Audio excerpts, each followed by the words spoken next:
Hello children, I am very glad to see you again. I am Dakshayani, handling biology from Bardasnar Metric Higher Secondary School, Arakonam.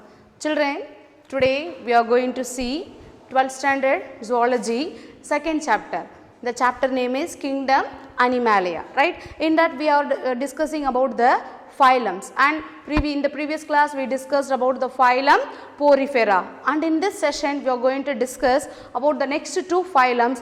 One is Cnidarians and another one is the Ctenophora, right? What do you see from this picture, children? You see the comb jellies, right? It looks very attractive. And what is this? It is a sea anemone, right? Hydra, right? Corals, everything come under the phylum Cnidaria, right? And now we can see the characteristic features of this Cnidaria. And characteristic features of phylum Cnidaria, why it got the name Cnidaria? Because it possesses the cnidoblast, stinging cells, right? Stinging means what? Kotradu, right? It possesses the cnidoblast, that is stinging cells, hence it is named under the phylum Cnidaria, right? In Greek, node means needle, sting or sting cells. So in Greek it is named after, since it possesses the sting cells, it is named as Cnidaria. And in the previous, before, now it was recently named as Cnidaria, children. Before it was called as a phylum Coelenterata. Coelenterata, right? So previously the phylum Cnidaria was named as phylum Coelenterata, and now we are going to see about the form, right? How it occurs, right? And some forms of Cnidarians may be sessile. What do you mean by sessile, children? Sessile means they cannot move. So which organisms do not move or classify under sessile? And some of the forms are free swimming. They can swim. For example, the comb jelly can swim, but the hydra cannot swim. So these are all the different examples. And some other forms, some may occur in solitary. Solitary means what? Single. Some may occur in single, that is solitary, or some forms may be in colonial forms. Colonial means what? In groups, colony, right? So some may occur in groups, such we can say it as a colonial forms, right? And next one is symmetry. What is the symmetry, children? Any plane of division, right, which divides the organism into two equal parts, we call it as symmetry. And this phylum Cnidaria, most of the organisms exhibit radial symmetry, that is from any axis they can be divided into equal parts because they possess the organs around in the form of a circle. So from any radius we can cut the organisms into two equal parts. So we discussed about what is the reason why it is called as Cnidaria and what is it forms and what is the symmetry. And you see this inner structure, children, right? It is a hydra, and the inner structure it possesses the special type of cells called as the stinging cells, right? When any organisms approaches it, it stings it, so that it uses the cnidoblast to escape from the predator, right, children? And also it helps in the paralysis of the prey, right? So next one, we are going to see about the inner structure of the phylum, right? You can see this is a hydra and it consists of a mouth. The other name of mouth is a hypostome. Just underline, children, what is the other name of mouth? Hypostome, right? This is the mouth, and with the help of the tentacles, right, tentacles helps in the capture of prey. Not only in the capturing the prey, the tentacles help for anchorage. Anchorage means what?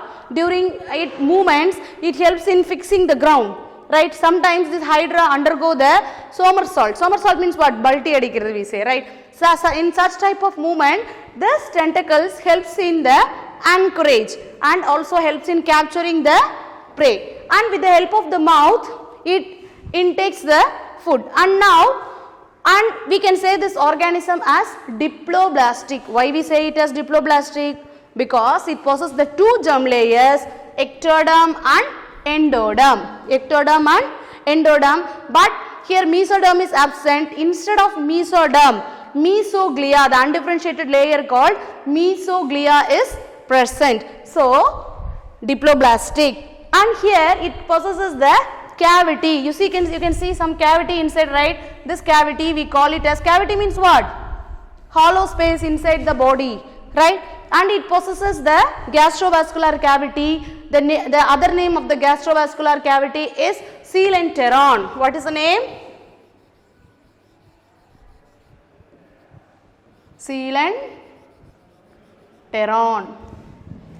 Coelenteron. And digestion, it is intracellular, right? For example, you can see it takes place, this is it exists in two forms, polyps and medusa, right?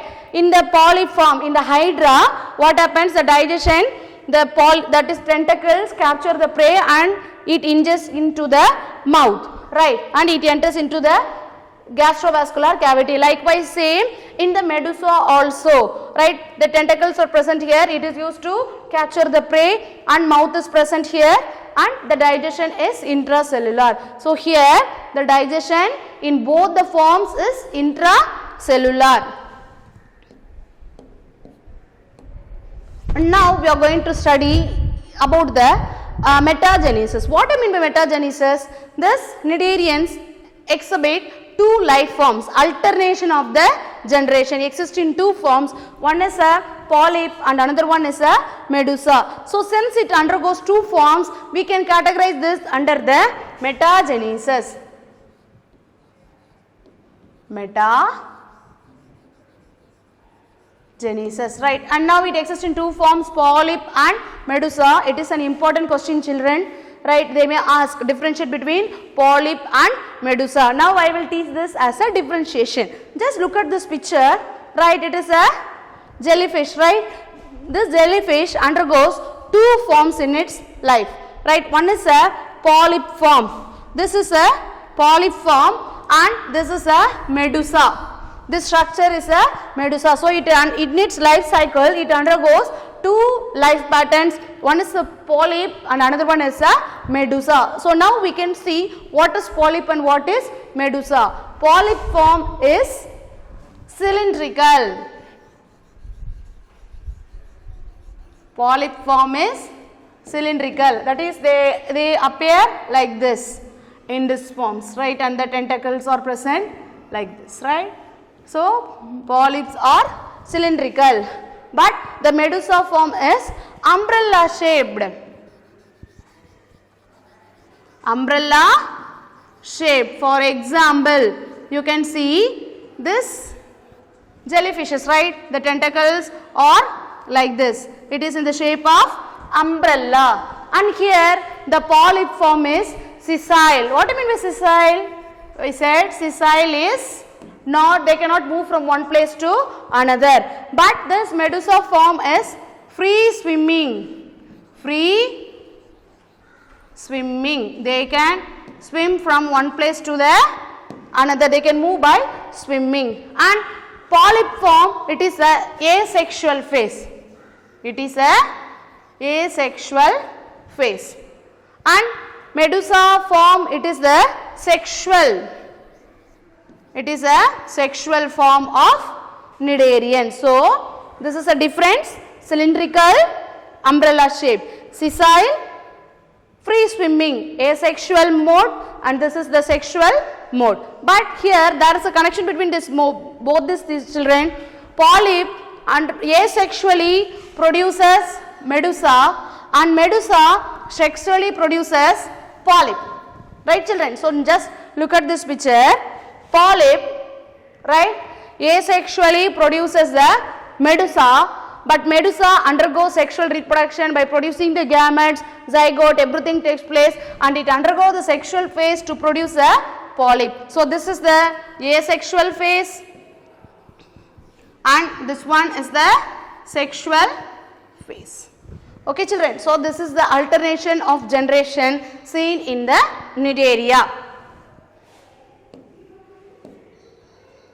And these are all the examples of some of the Cnidarian children. Here you can see it appears hard. We can say it as a corals. Generally we call this as corals, and it is very hard in its appearance. The hard structure outside is due to the deposition of calcium carbonate.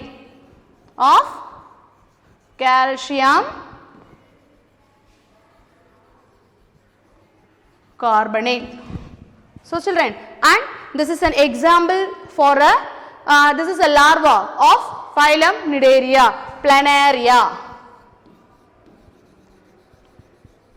So we studied the reproduction is of both sexual and asexual phase, and fertilization is sometimes internal, right? And here we can say the development is indirect because it undergo the larval stage. That is, the larva of the phylum Cnidaria is planula larva, right children?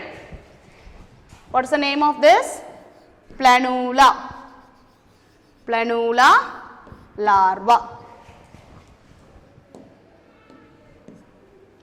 And now let us see some of the examples of phylum Cnidaria. From this they may ask a match of following also children. They may give the common name and the scientific name, and they may ask you to match. So Physalia, this is the image of Physalia, that is Portuguese men of war. What is the common name? Portuguese men of war. Adamsia, sea anemone. Adamsia, sea anemone. And this is a sea pen, and the scientific name of it is Pennatula, sea pen, right? Meandrina, brain coral. So it's resembling like a brain, right? Hence it is called as a brain coral. So these are all the examples. So I will ask you some question. Kale, just answer my question. What is the common name of Pennatula? Yes, very good. Sea pen.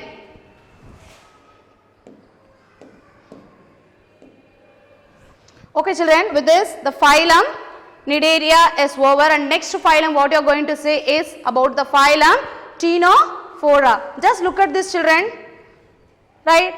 It is a comb jellies, right? We can generally call it as a sea walnuts, right? It is found in the sea, marine. It is fully marine. And now let us see the characteristic features of this.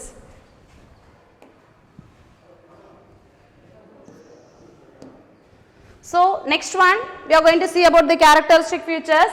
Why it is named as Ctenophora? Because Ctenos means comb. Ctenos means comb and phoros means bearing. These comb jellies bear the 8 comb plates around it. Where comb means what? Sepal, right? Like this. It possesses the comb plates.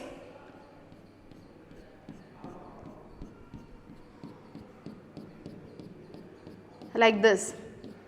Right, comb plates like this. So we can classify, we can name it as Ctenophora, inhabited marine. Mostly they are found in the sea only. So the habitat is marine, and the level of organization is tissue level of organization. Tissue level of organization.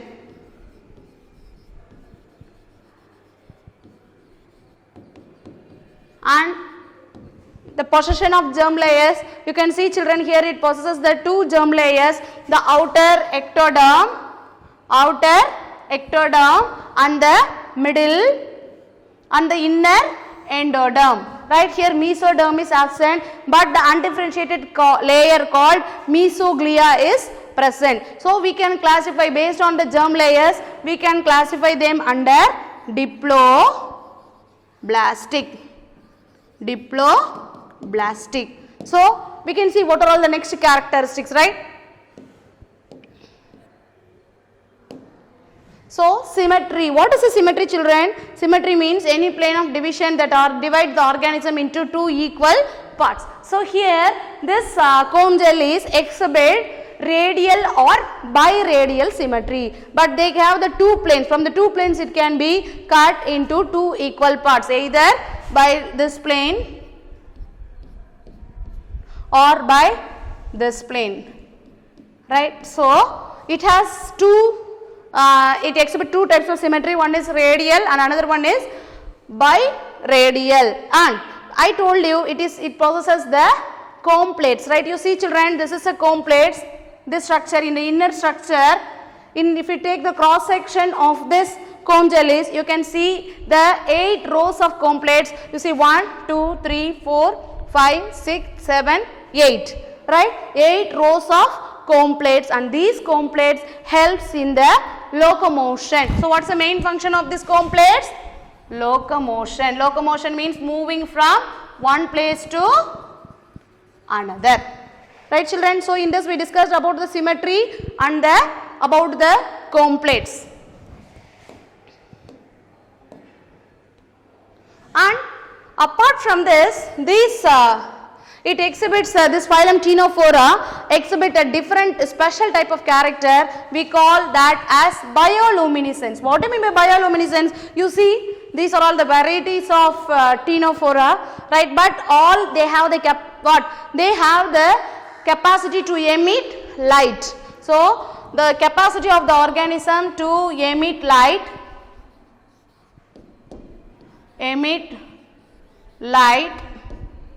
we say it as bioluminescence, right? You can see in the Discovery channels, in the deep sea, right? This fly, the Ctenophora exhibits lights and it swims in the water. It is very beautiful to look.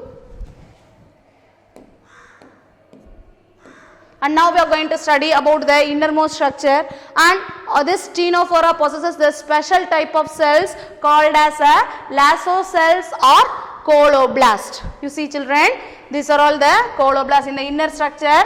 You can see like this structure, this is a lasso cells or coloblast. This structure is enlarged, right? If you see enlarged version of this, it will be like this, and this helps in the capture of prey. So what is the use of this lasso cells? Helps in the capture of prey, right? And digestion is mostly extracellular. Digestion is mostly extracellular and intracellular. Extra means the digestion takes place outside the cells, but in some forms the digestion takes place inside the cells. And now we are going to study about the reproduction. Right here it undergoes the sexual reproduction and it possesses the larva, produces the larva called cediped larva. This is the image of cediped larva, right? Fertilization is internal, right, and the development is indirect because it undergo the larval development. What is a larva, children? This is the image of cediped larva. What is a larva of phylum Cnidaria? Yes, very good, planula. And what is the larva of phylum Ctenophora? Cediped larva. And now we are going to see about some of the examples. In the book they have given about the two examples. One is a pleurobrachia and another one is Ctenoplana. Right? This is a pleurobrachia, what we call as comb jellies or sea walnuts. And this is an example. This is an Ctenoplana. These two are the examples of phylum Ctenophora.